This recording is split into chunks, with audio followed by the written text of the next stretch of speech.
નમસ્કાર, હું છું લલિત ઠાકર. આપ જોઈ રહ્યા છો Tuesday tea talk show East TV પર. એવરી ટ્યુઝડે આપણે નવા નવા ઇશ્યુઝ, ઇન્ફોર્મેશન, હેલ્પ, સપોર્ટ, કોમ્યુનિટીને યોગ્ય માર્ગદર્શન મળે એવા ટોપિક્સ લઈને આપની સમક્ષ ઉપસ્થિત થઈએ છીએ. ઘણા બધા સારા ફીડબેક આવે છે. તમારો સપોર્ટ, લવ, એન્કરેજમેન્ટ અમને આગળ વધવામાં ઘણી બધી મદદ કરે છે. આજે આપણી સમક્ષ છે જાણીતા સોશિયલ વર્ક વિરલ વ્યાસ. તેઓ જાણીતા સોશિયલ વર્કર છે. સાથોસાથ તેઓ children aid society, region of Peel વગેરે સાથે કામ કરે છે, સારી રીતે સંકળાયેલા છે. આવો એમની સાથે આપણે આજે ઘણી બધી વાતો કરીએ જે આપણને ખૂબ ઉપયોગી થશે. વિરલભાઈ, ઈસ્ટ ટીવીમાં તમારું સ્વાગત છે. Thank you very much, Lalitbhai, for inviting me to East TV's this program. Thank you. Welcome. સર્વપ્રથમ મને એ કહો કે આ સોશિયલ વર્કર, આપણે ઇન્ડિયામાં તો સોશિયલ વર્ક એટલે કોઈ પણ સામાજિક કામ કરતા હોય, સોસાયટીમાં કે જ્ઞાતિમાં કે શહેરમાં કે ગામમાં, લોકોના પંચાયતમાં ને બધે જઈને કામ પતાવી આવતા હોય, કોઈનું સમાધાન કરાવવું હોય તો ત્યાં પહોંચી જતા હોય, એને આપણે સોશિયલ વર્ક કહેતા હોઈએ છીએ. કેનેડામાં સોશિયલ વર્કનો રોલ શું અને એની વ્યાખ્યા શું? સોશિયલ વર્કર કેનેડામાં જે છે એ રેગ્યુલેટેડ પ્રોફેશન છે. એટલે જેવી રીતે તમે જો જે ડોક્ટર્સ છે, ફિઝિયોથેરાપિસ્ટ છે, મસાજ થેરાપિસ્ટ છે, દે આર રેગ્યુલેટેડ પ્રોફેશન. એવી જ રીતે સોશિયલ વર્કર જે છે એ પણ રેગ્યુલેટેડ પ્રોફેશન છે ઓન્ટેરિયોમાં.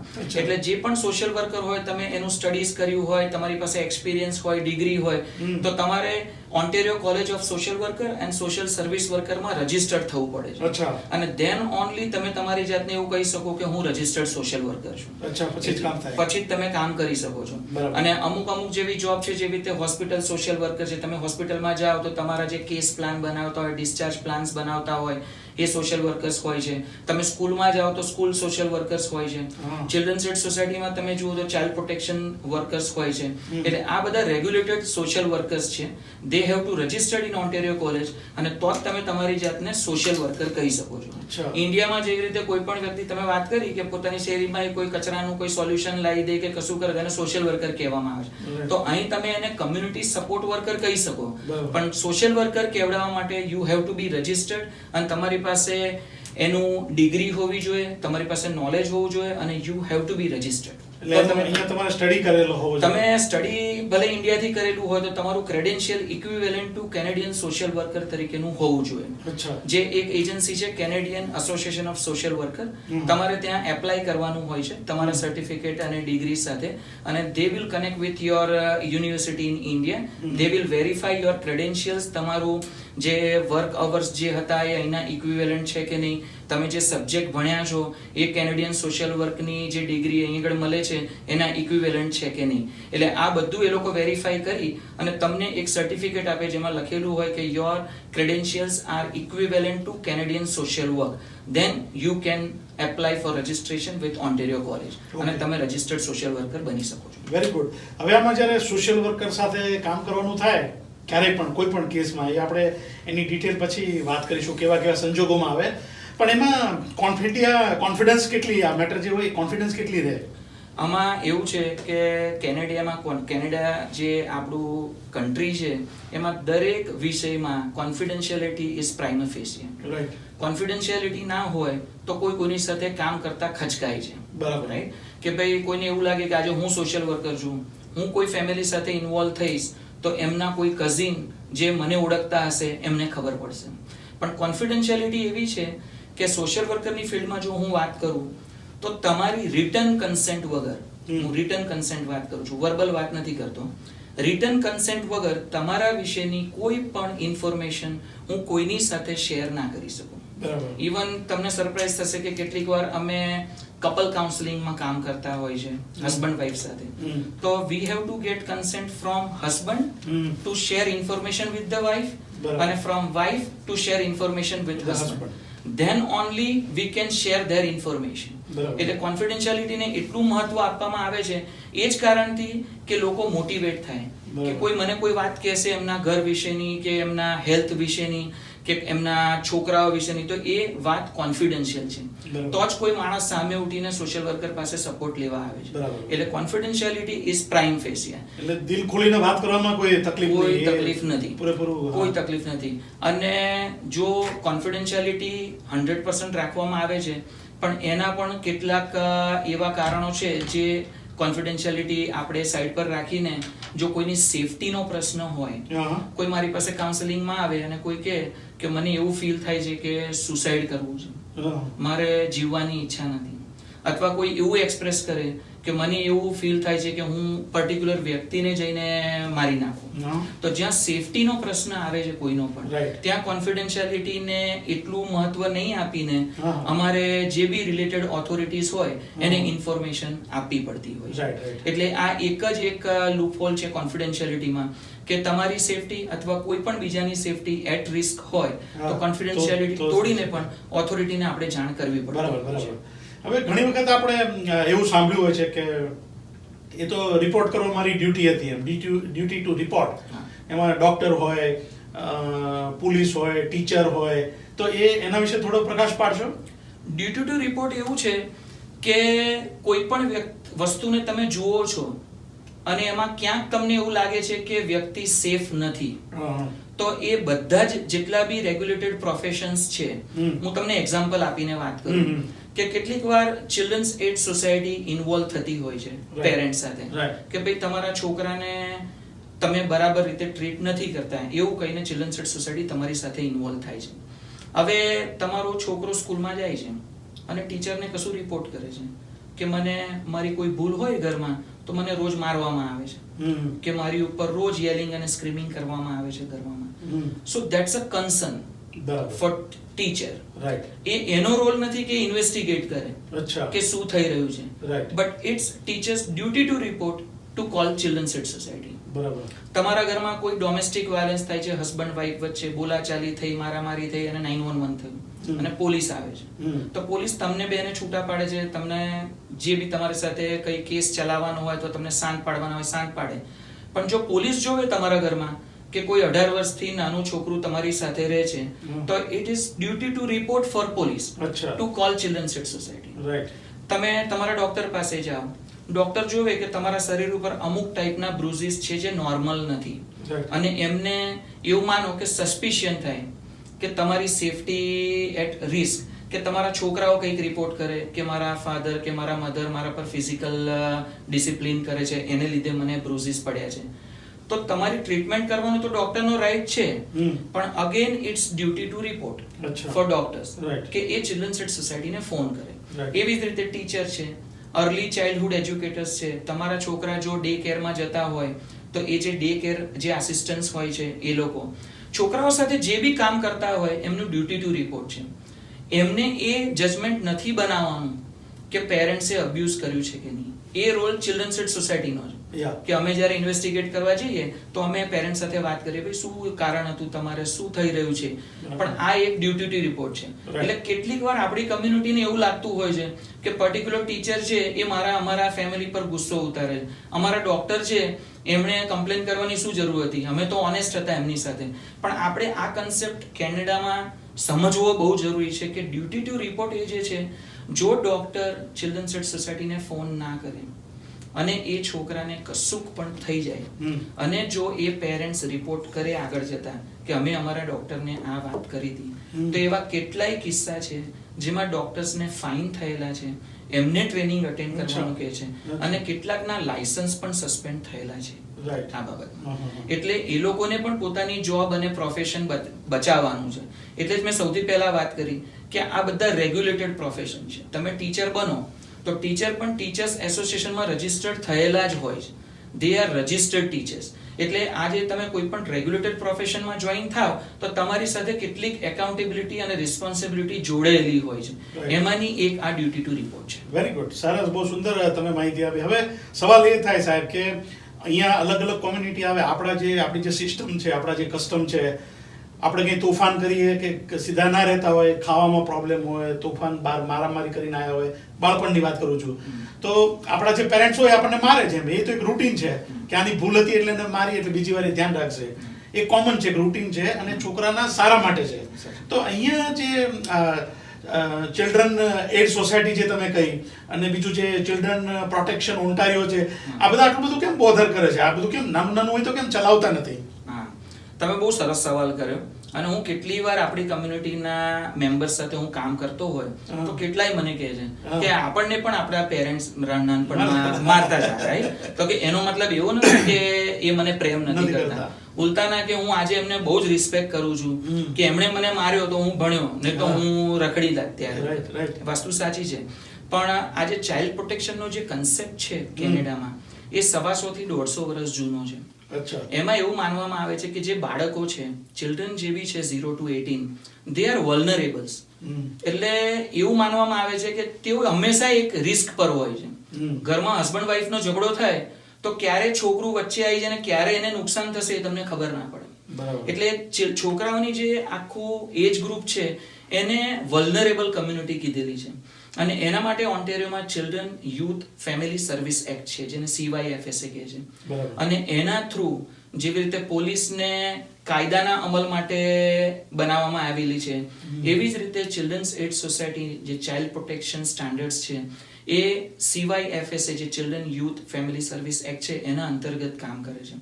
અને એના અંતર્ગત એવું કહેવામાં આવ્યું છે કે 0 to 18 યર્સથી વચ્ચેના જેટલા પણ ચિલ્ડ્રન હોય, બાળકો હોય આપણી કમ્યુનિટીમાં, એ બધાની સેફટી મેક શ્યોર કરવાની જિમ્મેદારી એ રિજિયનની ચિલ્ડ્રન્સ એડ સોસાયટીની છે. બરાબર, રાઈટ? એટલે આમાં તમે જુઓ તો ફિઝિકલ અબ્યુઝ બી આવી જાય છે. જેવી રીતે તમે આપણે વાત કરી કે ઇન્ડિયામાં તો આપણને એમ જ ફિઝિકલ ડિસિપ્લિન કરતા હોય છે પેરેન્ટ્સ, પણ કેટલીક વાર એવું બને છે કે ફિઝિકલ ડિસિપ્લિન કરતા કરતા એની હાઇટ્સ વધી જાય, એની ઇન્ટેન્સિટી વધી જાય તો છોકરાઓને કેટલીક વાર નુકસાન થતું હોય છે. બ્રુઝિંગ આવી જાય કે બ્લીડિંગ થાય, કશેક પડી જાય તમારા મારવાથી એને માથામાં વાગે, એ ફિઝિકલ ડિસિપ્લિન છે. બીજી છે કે ઇમોશનલ અબ્યુઝ થતું હોય છે કે કેટલાક લોકો છોકરાની જોડે યેલિંગ સ્ક્રીમિંગ કરીને જ ઘરમાં વાત કરતા હોય, બીવડાવતા હોય. છોકરાઓ ફિયરફુલ હોય પેરેન્ટ્સમાં કે જો હું આવું નહીં કરું તો આવું થશે. ઘરે જતા બીતા હોય છોકરાઓ કેટલી વાર કે મારાથી આ ભૂલ થઈ ગઈ છે, હવે મારા પેરેન્ટ્સ શું કરશે. એટલે આ છે એ ઇમોશનલ અબ્યુઝ થાય છે છોકરાઓ. આ બધા અબ્યુઝના પ્રકાર છે. ત્રીજું છે કે અહીંયા આગળ આપણે જોઈએ છે કે સેક્સ્યુઅલ અબ્યુઝ થતું હોય છે કે નાની ઉંમરના છોકરાઓ સાથે મોટી ઉંમરના વ્યક્તિ કે કોઈ આપણા પાડોશીઓ હોય કે કોઈ રિલેટિવ્સ હોય એ લોકો અબ્યુઝ કરતા હોય છે. તો એને બી પ્રોટેક્ટ કરવાનું હોય છે. કેટલીક વાર એવું બને છે કે પેરેન્ટ્સ એબેન્ડન કરતા હોય છે છોકરાઓને. પેરેન્ટ્સ અમને ફોન કરીને કહેતા હોય છે કે હું મારા છોકરાની ટેક કેર નથી કરી શકતો અને આઈ વોન્ટ કે ચિલ્ડ્રન્સ એડ સોસાયટી એને લઈ જાય. અચ્છા, સામેથી કે સામેથી. અચ્છા, રાઈટ? કેટલીક વાર એવું બને છે કે હસબન્ડ વાઈફ ને એકબીજા સાથે બનતું નથી અને એમને છૂટા થવું છે, પણ અલગ અલગ રીઝનથી એ લોકો એક ઘરમાં રહી રહ્યા છે. ત્યારે જે પ્રકારનું એ બે જણના રિલેશનશિપનું જે બિહેવિયર હોય છે એનાથી જ્યારે છોકરાઓ એક્સપોઝ થાય છે ત્યારે પણ છોકરાઓમાં અલગ અલગ ટાઈપની ફિલિંગ્સ આવતી હોય છે. જેમ એને એન્ઝાયટી કહી શકો, તમે સ્ટ્રેસ કહી શકો, ડિપ્રેશન કહી શકો. કે છોકરાઓ એવું વિચારે કે આ મારા મા બાપ કેમ નોર્મલ લાઈફ નથી જીવી શકતા, મારા ફ્રેન્ડના મા બાપ તો બહુ સરસ રીતે જીવન જીવે છે, હું મારા ઘરમાં આવું છું ત્યારે મારા મા બાપ એકબીજા વિશે કેમ આવી રીતે શબ્દોમાં વાત કરે છે, કે કેમ એકબીજાથી છૂટા થવાની વાત કરે છે. મારા મા બાપ છૂટા થઈ જશે તો હું કોની સાથે રહીશ? અને હું તો મારા પપ્પાને પણ એટલો પ્રેમ કરું છું, મારી મમ્મીને પણ એટલો પ્રેમ કરું છું. તો જો મારી મમ્મી તો એવું કહે છે કે છોકરાઓને હું લઈ લઈશ તો મારા પપ્પા મને જોવા મળશે કે નહીં મળે? હું મારા બાને તો બહુ જ પ્રેમ કરું છું, પણ જો મારી મમ્મી સાથે જતો રહીશ તો હું મારા બાને નહીં જોઈ શકું. એટલે આવા ટાઈપની જે ફિલિંગ્સ છોકરાઓમાં ઊભી થાય છે એ ડોમેસ્ટિક વાયલન્સ દરમિયાન થતી હોય છે. અને છેલ્લો એક ઇશ્યુ તમને કહું કે આલ્કોહોલ અને ડ્રગ્સ અત્યારે આપણી કમ્યુનિટીમાં આ એક બહુ જ અલગ પ્રકારના ઇશ્યુ ચાલી રહ્યો છે. આપણી કેનેડિયન કમ્યુનિટીમાં બી તમે કહી શકો તો કે આલ્કોહોલ અને અબ્યુઝને કારણે હું બહુ જ સારો પેરેન્ટ્સ છું, પણ જ્યારે હું આલ્કોહોલ અને ડ્રગ્સના ઇન્ફ્લુઅન્સમાં છું ત્યારે મને ખબર નથી પડતી કે how to treat my children. એટલે આવી ટાઈપના કેટલાય ઇશ્યુ કમ્યુનિટીમાં ચાલતા હોય છે જેમાં આપણને એવું લાગે બહારથી જોવાથી કે પેરેન્ટ્સ છોકરાની ટેક કેર કરી રહ્યા છે, પણ છોકરાની જે બેસિક નેસેસિટીઝ છે, રાઈટ, જે ઇમોશનલ સપોર્ટની છે કે ફિઝિકલ સેફટીની છે, એ પેરેન્ટ્સ પૂરી નથી કરી શકતા. રાઈટ, એને કારણે કેટલીક વાર ચિલ્ડ્રન્સ એડ સોસાયટી ઇન્વોલ્વ થતી હોય છે તમારી સાથે. રાઈટ, અને ચિલ્ડ્રન્સ એડ સોસાયટી તમારી સાથે ઇન્વોલ્વ થાય છે એ સાબિત કરવા નથી થતી કે તમે સારા પેરેન્ટ નથી. રાઈટ, હું આ કમ્યુનિટીને સમજાવું છું કાયમ, એ તમારી સાથે એટલા માટે ઇન્વોલ્વ થાય છે કે તમારે કંઈક સપોર્ટની જરૂર છે અને તમે સપોર્ટ લેશો તો તમે પણ સારા પેરેન્ટ્સ જ છો. બરાબર. પણ દરેકને અમુક રીતે સપોર્ટની જરૂર પડતી હોય છે અને એવી રીતે ચિલ્ડ્રન્સ એડ સોસાયટી તમારા છોકરાના બેટરમેન્ટ માટે, સપોર્ટ માટે અને સેફટી માટે તમારી સાથે કામ કરતી હોય છે. નહીં, એ વાત બરાબર, તમારી ઇન્વોલ્વમેન્ટ થયું આવા કિસ્સામાં, પણ કોઈ વાર કોઈ ઇનોસન્ટ ઝઘડો થયો હોય અને કોઈ ફોન કરી દીધો અને ચિલ્ડ્રન એડ સોસાયટી આવી ગઈ અને છોકરાને લઈ જાય કે એવું કંઈ હોય, તો એવા સંજોગોમાં પેરેન્ટ્સના રાઇટ શું હોય અને એવું જાણી શકાય કે આ કોણે કહ્યું? ઘણીવાર બાજુવાળા કહી દે, ઘણીવાર ટીચરે ફોન કરી દીધો હોય, રાઈટ, કોઈ રસ્તામાં જોઈ ગયું હોય, આમ છોકરાઓને ધમકાવતા હોય આપણે ઇન્ડિયાની સ્ટાઇલથી, અને કોઈ જોઈ ગયું, કોઈ ફોન કરી દીધો.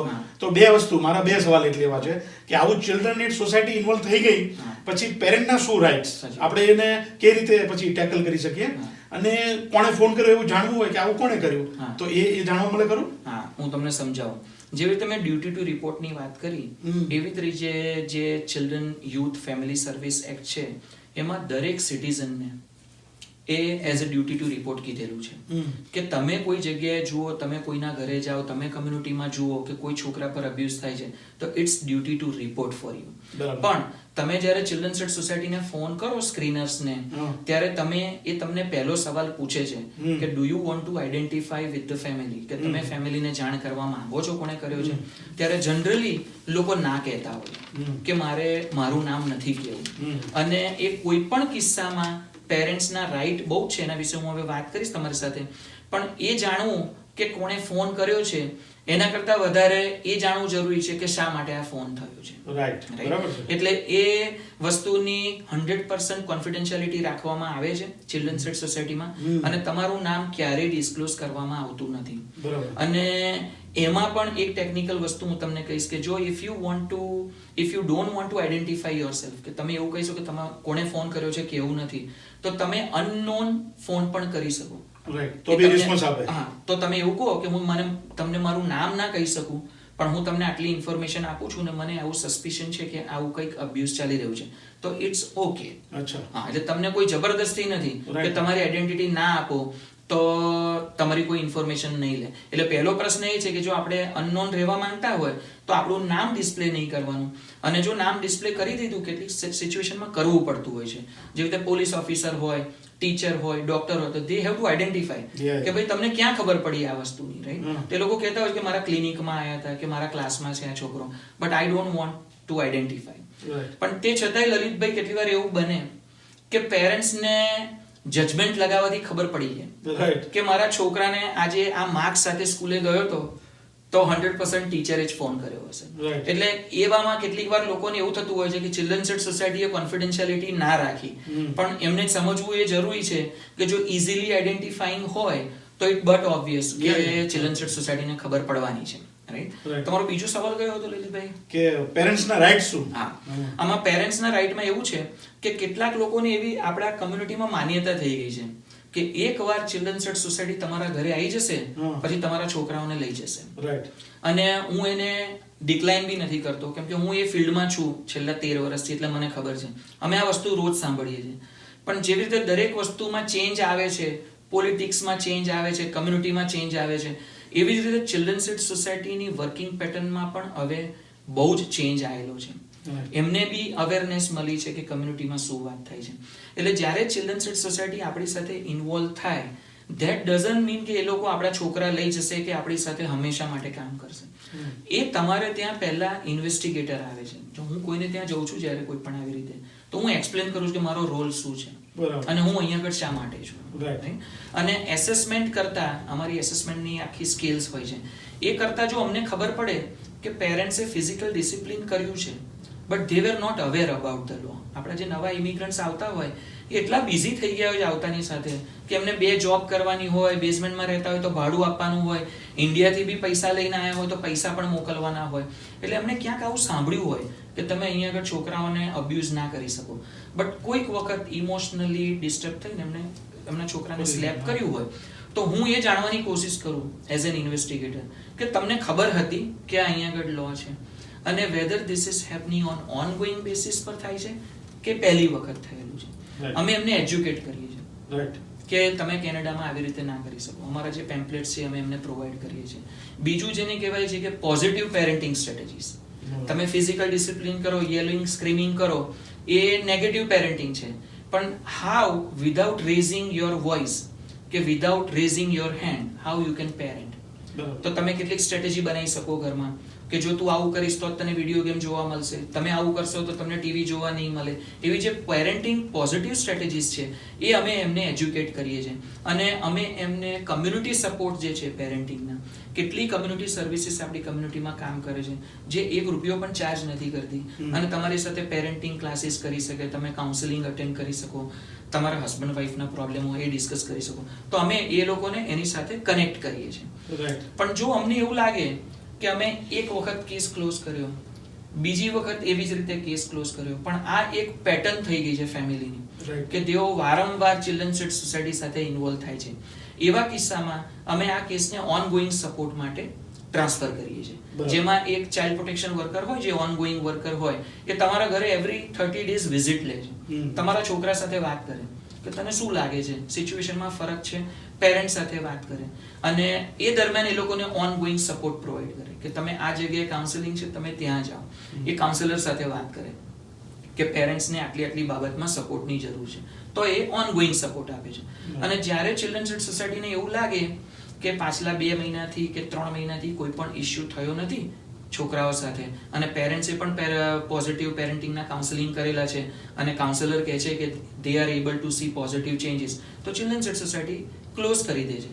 પણ તમારો રાઈટ હવે એવો છે 2018 પછી ચિલ્ડ્રન યુથ ફેમિલી સર્વિસ એક્ટમાં કે તમારે ચિલ્ડ્રન્સ એડ સોસાયટી સાથે કામ ના કરવું હોય તો યુ કેન રિફ્યુઝ.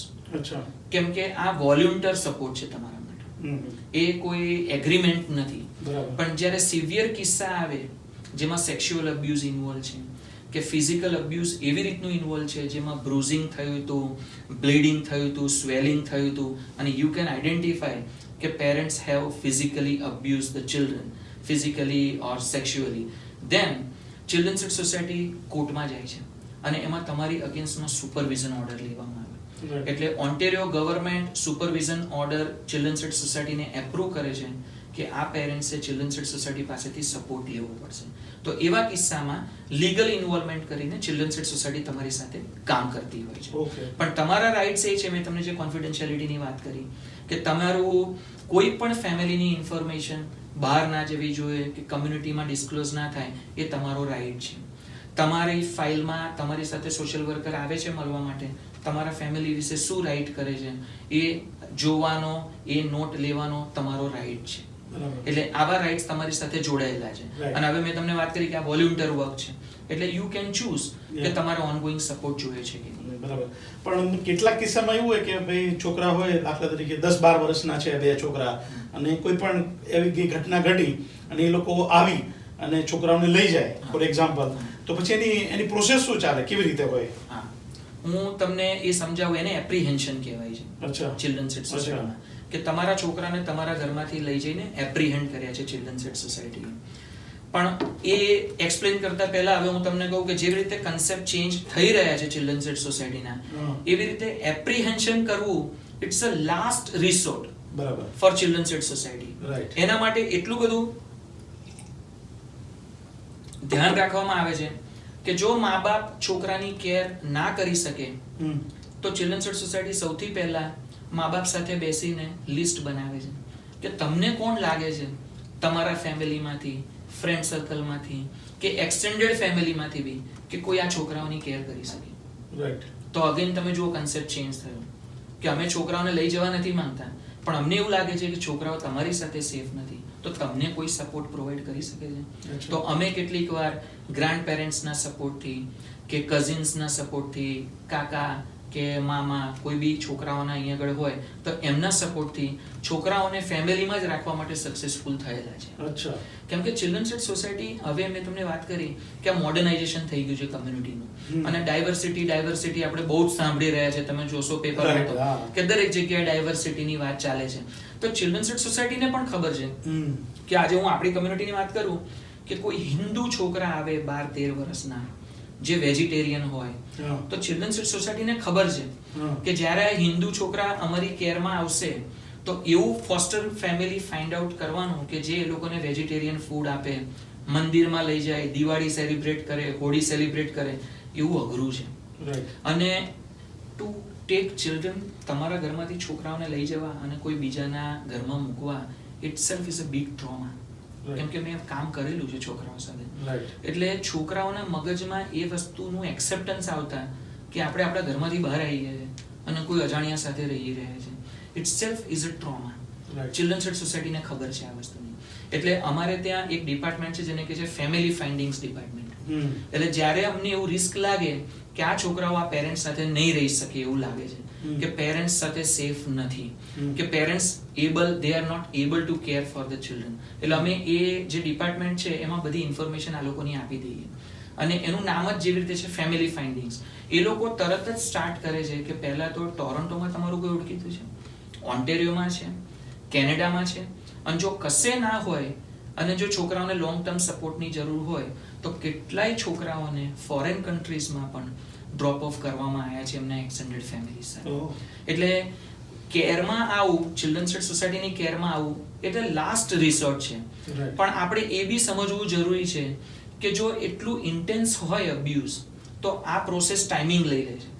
જેમાં તમે માનો કે 3 થી 4 વીકનો ટાઈમિંગ લાગે તમારા ફેમિલી મેમ્બરને શોધવા, જો તમે અમને ડિસ્ક્લોઝ ના કરતા હોય તો. એ દરમિયાન છોકરાઓને ફોસ્ટર હોમમાં રહેવું પડતું હોય છે. પણ ફોસ્ટર પેરેન્ટ્સ સાથે રહેતા છોકરાઓ માટે પણ સૌથી પહેલી ફેસિલિટી એ કરવામાં આવે છે કે એમના પેરેન્ટ્સ સાથે એમને એક્સેસ આપવામાં આવે. એમાં સુપરવાઇઝ એક્સેસ બી આપે. જો એવું લાગે કે છોકરાઓ સેફ નથી તો સુપરવાઇઝ એક્સેસ, તમે નક્કી કરી શકો કે તમારી સાથે કોણ હશે એ વખતે. તો એ વખતે બી આપણે એક્સટેન્ડેડ ફેમિલી મેમ્બર્સનો સપોર્ટ લઈએ છીએ કે તમે જ્યારે છોકરાને મળવા જશો, રૂમમાં હશો, ત્યારે પર્ટિક્યુલર વ્યક્તિ બેઠેલી હશે, એટલે તમે અમુક ટાઈપની વાત ના કરી શકો છો. પણ સુપરવાઇઝ વિઝિટ કરીને બી હવે એ જે પહેલા હતું કે પેરેન્ટ્સ થી છોકરાઓને અલગ કરી દીધા, એ કન્સેપ્ટ બદલાઈ રહ્યો છે. કેમ કે lot of awareness is coming out about diversity and cultural competence also, કે કેટલાક કલ્ચરમાં એવી રીતનું હોય છે. તો એ બધી વસ્તુને હવે ઇમ્પોર્ટન્સ આપવામાં આવે છે. પછી આ કઈ કેટલી એજ સુધી રાખે અને પછી પેરેન્ટ પાછા આપે છોકરાઓને? હવે એમાં એવું છે કે જનરલી એવરી 6 મંથ પ્લાન બનતા હોય છે. છોકરાઓને જ્યારે કેરમાં લાવે તો એવરી 6 મંથ્સ પ્લાન બને કે તમે પેરેન્ટ્સ એઝ અ પેરેન્ટ તમે આટલું કરો અને તમે ડેમોન્સ્ટ્રેટ કરો કે આ વસ્તુ કરી શકો છો. એટલે આપણે એક એક્ઝામ્પલ લઈએ કે જ્યારે સિવિયર ડ્રગ ઇશ્યુ કે આલ્કોહોલ ઇશ્યુ હોય છે પેરેન્ટ્સને, તો they are not able to care for their children. એમને એક ડ્રગ સાથે એટલું બંધાણી થઈ ગયા હોય કે એમને ગ્રોસરી લાવી કે જ્યુસ લાવવું એના કરતા ડ્રગ્સ લેતા હોય. અને એમાં અમે આઈડેન્ટિફાઈ કર્યું હોય કે છોકરાઓનું ઘરમાં ખાવાનું ના હોય, એમની સિરિયલ ના હોય, એમના માટે દૂધ ના આવતું હોય, એટલે એમની બેસિક નીડ્સ જે છે એ પેરેન્ટ્સ ના સંતોષી શકતા હોય, એટલે છોકરાઓને અમે કેરમાં લીધા હોય. ત્યારે એ પેરેન્ટ્સને આપણે જેટલા ડ્રગ અબ્યુઝ પ્રોગ્રામ્સ ચાલે છે, ઇન પેશન્ટ સર્વિસીસ ચાલે છે, એમાં એ લોકોને એડમિશન કરાવતા હોય છે. આપણે એમને કનેક્ટ કરીએ એવી સર્વિસીસ સાથે કે તમે આ ટાઈપનો સપોર્ટ લો તો તમે તમારી ડ્રગ્સથી દૂર રહી શકશો. Then they attend at the same time counselling also. At the same time એ લોકો પોતાના છોકરાઓને પણ રેગ્યુલરલી મળતા હોય, એટલે એમનો ઇમોશનલ જે બોન્ડિંગ છે એ બનતું રહેતું હોય. અને જ્યારે આપણને એવું લાગે કે હવે ઇમ્પ્રુવમેન્ટ થઈ રહ્યું છે, એ લોકો પ્રોગ્રામ બી અટેન્ડ કરે છે, ત્યારે એક્સટેન્ડેડ સ્ટે સાથે, એટલે છોકરું ચિલ્ડ્રન્સ એટ સોસાયટીની કેરમાં છે પણ તે છતાંય વીકમાં 2 દિવસ છોકરું મા બાપ સાથે રહેવા જઈ શકે. અને ત્યારે આપણે છોકરાનો અને પેરેન્ટ્સનો ઇન્ટરવ્યુ લઈએ કે તને શું ચેન્જ લાગે છે તારા પેરેન્ટ્સમાં, અથવા પેરેન્ટ્સને પૂછે કે હવે તમને શું ચેન્જ લાગે છે. તો ધેન દે રિયલાઇઝ કે હવે મારું છોકરું મારી પાસે આવે છે તો હું એના માટે કુક કરું છું, મને ખબર છે હવે હું એને સ્કૂલ વર્કમાં એને હેલ્પ કરાવું છું. એટલે આવી રીતે ધીરે ધીરે વધારી અને જ્યારે આપણને સેફટી કન્સર્ન ઓછા થવા લાગે તો with support of children's aid society's involvement, children's aid society બંધ ના કરે કેસ, પણ તમારા છોકરાને ફોસ્ટર હોમમાંથી તમારે ત્યાં ટ્રાન્ઝિટ કરે અને તે છતાં બી તમારી સાથે કામ કરતા રહે, જેથી તમને ખ્યાલ આવે કે મને સપોર્ટ મળતો રહે છે. Very good. તો સુંદર મજાની વાતો કરી આજે વિરલભાઈ આપણી સાથે. હજી ઘણી બધી વાતો કરવાની છે. આજના એપિસોડ પૂરતું, આજના દિવસ પૂરતું અહીંયા આપણે અટકીએ છીએ. છોકરાઓ સાથે પ્રેમથી વ્યવહાર કરવો, એમની સાથે મૈત્રપૂર્ણ વ્યવહાર કરી એને જાણવાની, એને સાંભળવાની, એને સમજવાની આપણે કોશિશ કરવી. પેરેન્ટ્સ લોકોએ છોકરાઓની હાજરીમાં ખોટી આર્ગ્યુમેન્ટ કરી, ખોટી દલીલો કરીને વાતાવરણ તંગ ન બનાવવું, એ લોકોને ખોટી ઇમેજ જાય એવું આપણે ન કરવું. શાંતિથી હળીમળી પ્રેમથી રહીએ. સુંદર મજાનો દેશ છે. જોતા રહો ઈશ ટીવી. વધુ વાતો હવે નેક્સ્ટ એપિસોડમાં કરીશું, પાર્ટ 2માં વિરલભાઈ સાથે. ત્યાં સુધી રજા આપશો. હું છું લલિત ઠાકર. આપ જોઈ રહ્યા છો Ish TV Tuesday tea talk show. Thank you.